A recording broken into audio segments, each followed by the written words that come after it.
Break के बाद एक बार फिर आप सभी का स्वागत है। सीधा रुख करेंगे राजस्थान विधानसभा का, जहां पर कैबिनेट मंत्री खर्रा सदन में बजट सत्र में चर्चा के दौरान मंत्री खर्रा अपनी बात सामने रख रहे हैं। राजस्थान विधानसभा से सीधी तस्वीरें। ज्यादा टेंशन में आने की जरूरत नहीं है। आप सुनाओ, उत्तर तो पूरा नहीं दो। अब अगर माननीय प्रतिपक्ष ये चाहता है कि अन्य पिछड़ा वर्ग आयोग को बिना राजनीतिक आरक्षण दिए बीच में नहीं चुनाव करवा दिए जाए, तो आप अपना लिखित प्रस्ताव भेज दीजिए। हम माननीय सर्वोच्च न्यायालय से बिना अन्य पिछड़ा वर्ग आयोग को आरक्षण दिए चुनाव करवाने की स्वीकृति प्राप्त करने का प्रयास करेंगे। विराजे उस समय आपका राज था, ज्यादा फैलने की जरूरत नहीं है, कर लेते आप। आपकी नियत नहीं थी, माननीय सदस्य, आपकी नियत नहीं थी पिछड़े वर्ग को आरक्षण देने की। आप बोलिए, मैं बैठा हूं, आप बोलो। 22वें शासन आपका था, 23वें शासन आपका था। अगर आपकी नियत साफ होती तो आप इस काम को आगे बढ़ा देते। बोलिए, आप अपना उत्तर दीजिए। अब आप आगे सुन लीजिए।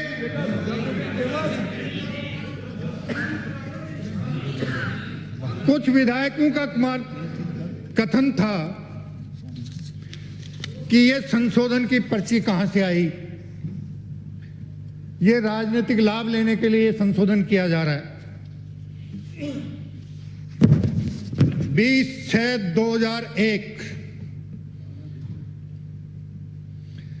आपकी सरकार थी, आपने एक नोटिफिकेशन जारी किया था उन लोगों के लिए जो उनका जीवन निर्वाह सार्वजनिक कोष के धन से होता है, कि अगर उनके 2 से ज्यादा संतान होगी तो हम उनका ये लाभ समाप्त कर देंगे। और उसके बाद कहां से पर्ची आई, क्या राजनीतिक उद्देश्य था, क्या राजनीतिक लाभ लेना चाहते थे आप? 16/3/2023 को एक नोटिफिकेशन जारी हुआ,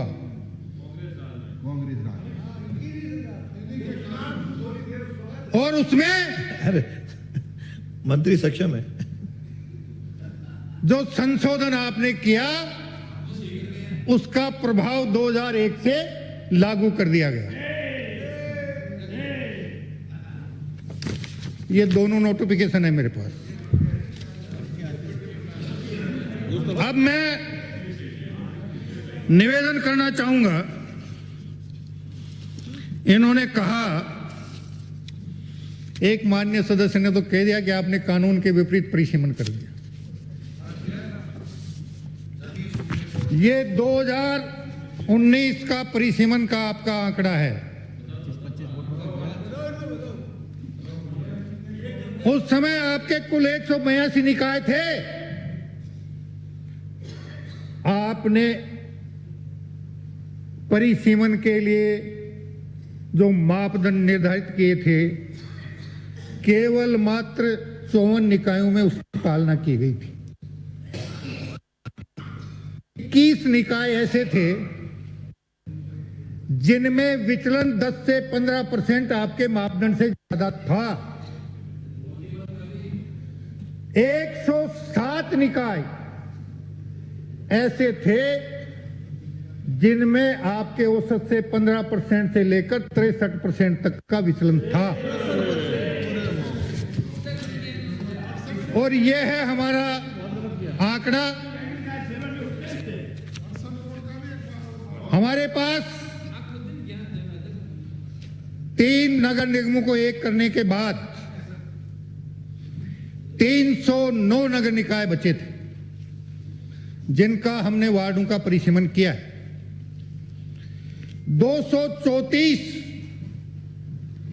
नगर निकाय ऐसे हैं जिनमें हमने जो मापदंड तय किए थे उन मापदंडों के अनुसार वार्डों का परिसीमन हुआ है। 30 वो आ रहा हूं मैं, कानून पे भी आ रहा हूं, टेंशन मत लो, वो भी आ रहा हूं मैं। अरे पहले मापदंड सुन लो, फिर कानून सुन लो। माननीय सदस्य, वो उस पे भी आ रहा हूं। अरे माननीय सदस्य सुन लो। अब वो ही आ रहा हूं मैं, वो भी है मेरे पास। हाई कोर्ट का निर्णय आ चुका हमारा। उसके बाद 30 निकाय ऐसे थे जिनमें हमने जो 15% का विचलन रखा था वो बढ़कर 20% तक चला गया, और 45 निकाय ऐसे थे जो 20 से 25% के मध्य में विचलन हो गए। यह हमारा परिसीमन है, एक एक का आंकड़ा है। आप चाहो तो मैं आपको प्रस्तुत कर दूं और आप चाहो तो मैं टेबल कर दूं। अब मैंने कह दिया ना, आप मांग कीजिए कि बिना पिछड़े वर्ग आयोग को राजनीतिक आरक्षण दिए चुनाव करवा दिए जाएं। हम कल की तारीख में माननीय सर्वोच्च न्यायालय से अनुमति लेने के लिए प्रार्थना पत्र दाखिल कर देंगे।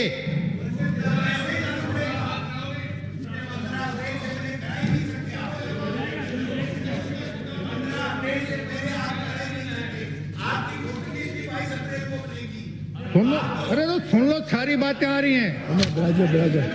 अब बात आई कि जब एसआईआर हो चुका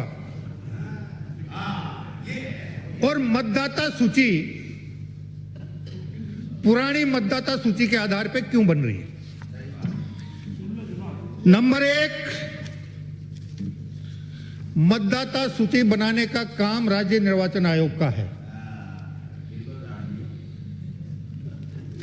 और राज्य निर्वाचन आयोग का यह कहना है कि एसआईआर का अंतिम आंकड़ा आने में अभी कम से कम 4 से 6 महीने लगेंगे, और इसीलिए माननीय राजस्थान उच्च न्यायालय के निर्णय की पालना करने के उद्देश्य से राज्य निर्वाचन आयोग ने वर्तमान वोटर लिस्ट के आधार पर वोटर लिस्ट तैयार करने का कार्यक्रम घोषित कर दिया। अब बात कर रहे हैं आप कानून की। हमारे 309 नगर निकायों के वार्ड परिसीमन और सीमा विस्तार के खिलाफ 3 नगर निकायों ने 4 रिट याचिकाएं माननीय राजस्थान उच्च न्यायालय में प्रस्तुत की थी। माननीय राजस्थान उच्च न्यायालय की खंडपीठ ने यह अभिमत व्यक्त किया कि जब आपने इसकी सीमाओं में वृद्धि नहीं की, नई जनगणना नहीं आई, तो आपने जो परिसीमन वार्डों का पुनर्सीमांकन किया वो उचित नहीं था, और उस निर्णय के आधार पे उस समय हमारे 113 नगर निकाय ऐसे थे जिनकी सीमाओं में परिवर्तन नहीं हुआ था। माननीय राजस्थान उच्च न्यायालय की खंडपीठ के उस निर्णय की एक लाइन ऐसी थी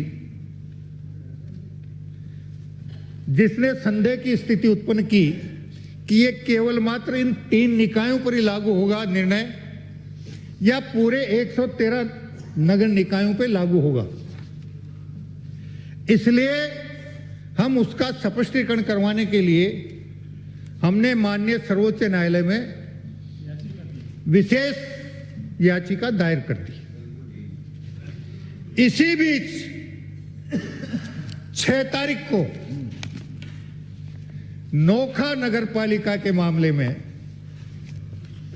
माननीय राजस्थान उच्च न्यायालय के खंडपीठ ने अभी सादुलपुर से आने वाले जो माननीय सदस्य विद्वान महाविद्वान कुछ भी कह लें, वो तो अलग अलग बातें हैं। उन्होंने जो बात कही